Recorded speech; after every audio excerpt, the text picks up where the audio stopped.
North Korea test-fired a long-range missile Wednesday morning, which the South Korean and U.S. militaries are saying was an ICBM.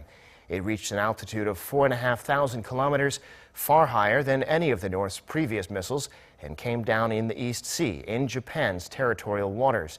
It's believed this missile would be able to fly across the Pacific and reach just about anywhere in the United States. Jung-hee has our top story. North Korea fired a long-range ballistic missile early Wednesday morning, identified by the regime as a newly developed Hwasong-15 ICBM. The missile was fired at around 3:17 a.m. from Pyongsong, a city located 30 kilometers north of Pyongyang. It flew 960 kilometers eastward for about 50 minutes and landed in the waters west of Japan.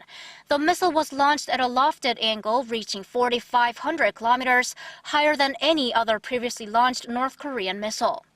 Hwasong-15 is seen to be an upgraded version of the Hwasong-14 ICBM. Compared to the Hwasong-14 ICBMs launched in July, experts say Hwasong-15 seems to have a stronger engine and so flies farther.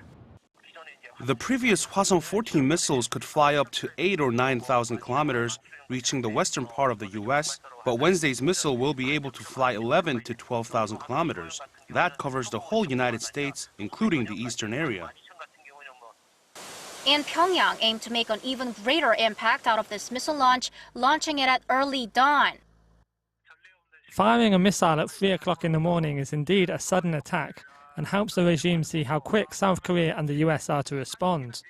Also, as it's daytime in the US, the North aimed to send an even more alarming message to the US. But in contrast to how a couple of the regime's missiles flew over Japan in August and September and fell in the waters east of Japan, this time Pyongyang decided to step back.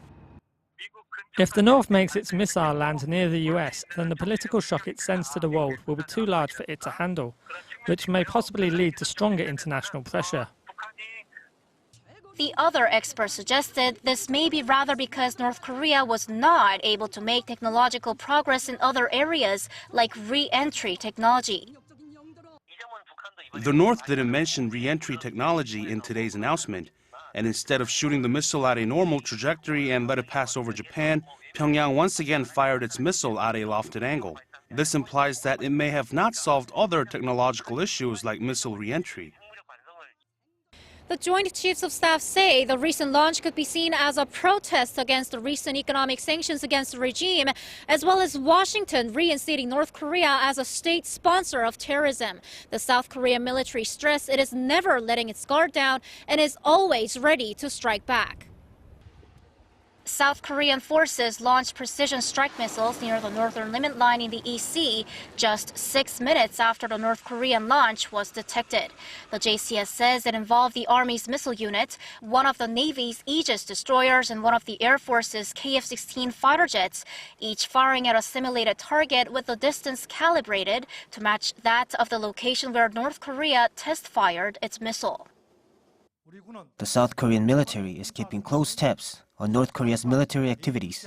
Our military could destroy the origin of the provocation and nuclear facilities with precision on any given day from the ground, sea, or air.